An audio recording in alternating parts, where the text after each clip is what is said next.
Ludwig van Beethoven's Third Symphony, also known as the Eroica, is considered one of the most significant works in the history of music.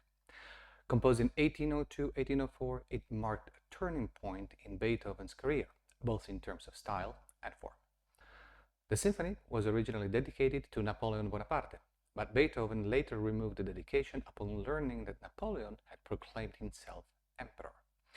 The first movement of the Eroica is a powerful and complex work that showcases Beethoven's innovative approach to form and harmony. Hello everyone, I'm Gianmaria Griglio and I welcome you to a new episode of Conducting Pills. If you're new here, this channel is all about classical music, score analysis and conducting tips. It's been a while since my last video and I would like to thank you all for your lovely comments and suggestions. One of them was for Beethoven's Third Symphony. So here we go with its first movement. The composition of the Third Symphony marked a departure from Beethoven's earlier, more traditional works and signaled a new direction in his creative output. The Eroica was premiered in Vienna privately on June 9, 1804 and publicly on April 7, 1805 and was received with mixed reactions from audiences and critics alike.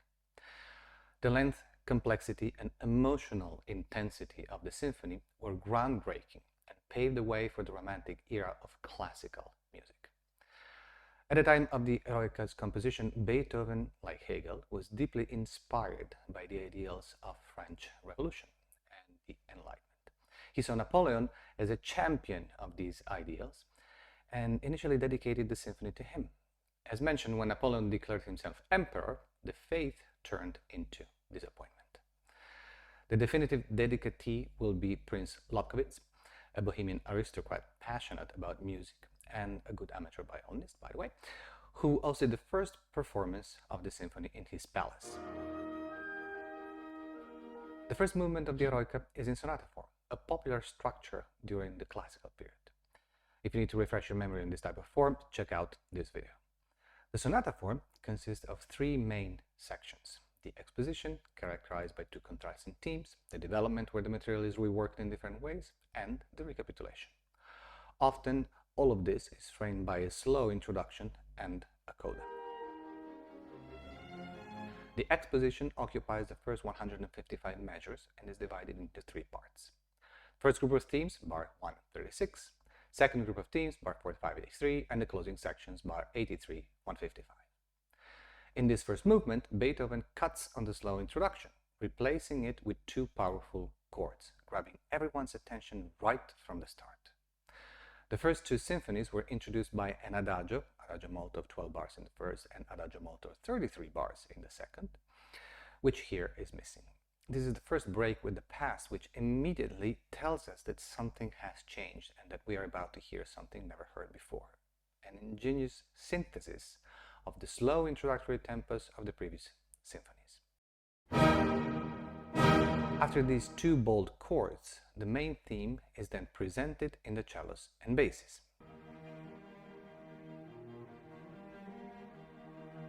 Like most of Beethoven's themes, it is essentially an arpeggio.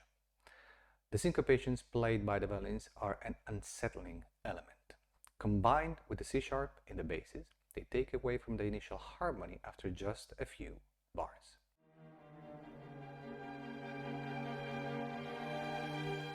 Now, this may not seem strange to today's ears, but it was a great innovation for the time.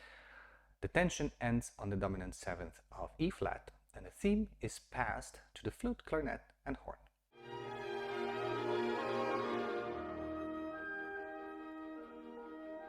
The ending cell of the theme becomes the founding element of a bridge.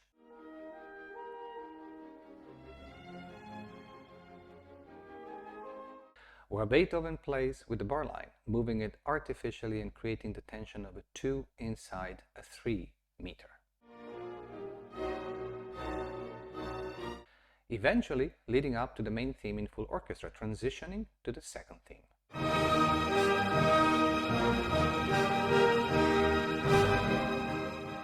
The second theme is introduced in the oboe and clarinet, answered by the flute and by the first violins.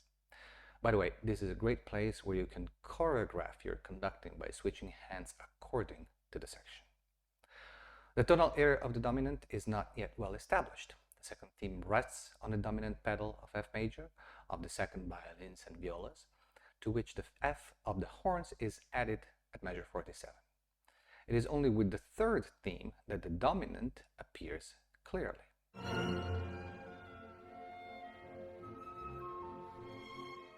Again, a fortissimo anticipated by two sforzatos creates contrast and surprise.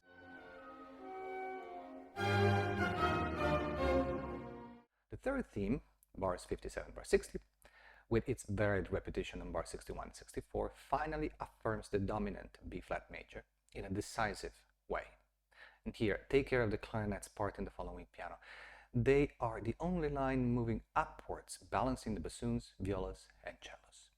And notice the repeated quarters of the violins, which will be picked up later on.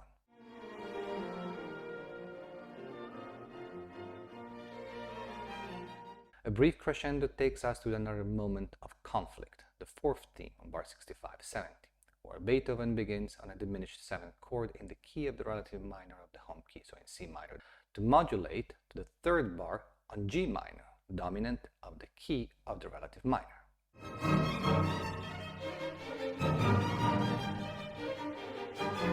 Before building up towards the chord of the exposition.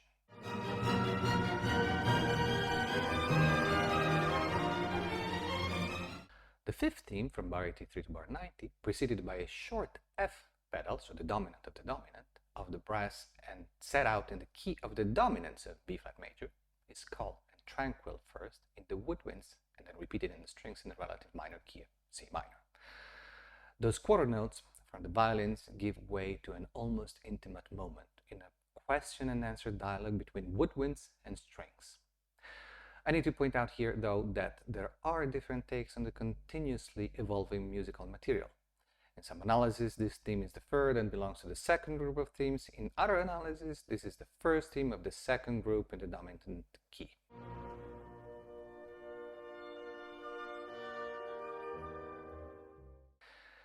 Now, if the fifth theme was rather harmonious, the sixth theme in full orchestra is decisive and powerful and develops in only 4 chordal measures.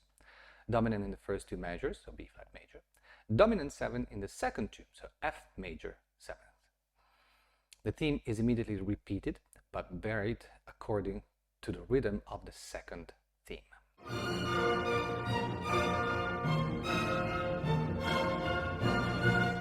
Another build-up, based on the first theme, leads to a series of chords on the second and third beat of the bar, shifting the sensation of the rhythm from ternary to binary.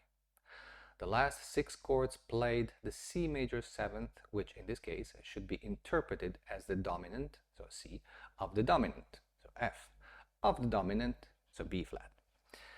The timpani remains constantly on a B-flat pedal to reiterate the harmonic setting of this whole part. B-flat major, so the dominant of the basic key, E-flat major.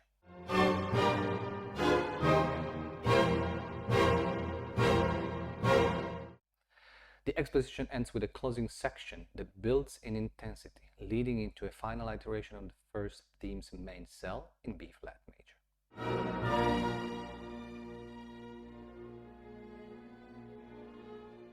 At this point, the repeat sign foresees the complete repetition of the exposition. A problem much discussed among the various interpreters of the symphony. The repeat in the sonata form is undoubtedly a remnant of the conventions of the past, something Beethoven is trying to walk away from. It is also true that the length of the symphony would advise its exclusion. But it is also true that without the repeat, the exposition is crushed by the enormous development of the rest of the movement. Beethoven himself at first thought of removing it at the insistence of friends and acquaintances, and then went back on his decision and restored it. Thank you for watching. Don't forget to subscribe to my YouTube channel by clicking on the subscribe button right below this video and ring the bell so that you will get notified every time a new video comes out. For more in-depth analysis, conducting technique, and conducting exercises, look on my website where you can find more than 100 videos and follow my Facebook group. And if you want to support this series, you're always welcome to do so on Patreon. All the links are in the description. Now, let me know in the comments what you think about this piece, what you think about this analysis, and if you have any suggestions for future videos, and I will see you in the next episode of this series. In the meanwhile, please continue to enjoy music and be well. Ciao!